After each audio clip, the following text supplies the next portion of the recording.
సిద్దిపేట జిల్లా గజ్వేల్ మండలం అహ్మదేపూర్ గ్రామంలో బీఆర్ఎస్ నాయకులు కాంగ్రెస్ ప్రభుత్వానికి వ్యతిరేకంగా దిష్టిబొమ్మను దగ్ధం చేశారు. ఈ కార్యక్రమంలో గజ్వేల్ మాజీ ఎంసీ చైర్మన్ మాదా శ్రీనివాస్ పాల్గొని కాంగ్రెస్ ప్రభుత్వంపై తీవ్ర స్థాయిలో విమర్శలు గుప్పించారు. బీఆర్ఎస్ అధినేత మాజీ ముఖ్యమంత్రి కేసీఆర్ పై సీటు విచారణ పేరుతో అక్రమ కేసులు బనాయించడం పూర్తిగా రాజకీయ కక్ష సాధింపు చర్యనేనని ఆయన మండిపడ్డారు.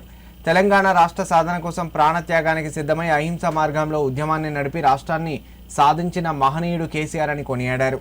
కేసీఆర్ పాలనలో తాగునీరు, సాగునీరు సమస్యలు పరిష్కారమయ్యాయని, ప్రతి ఆడబిడ్డకు సంక్షేమ పథకాలు అందించిన ఘనత కేసీఆర్కే దక్కుతుందని తెలిపారు.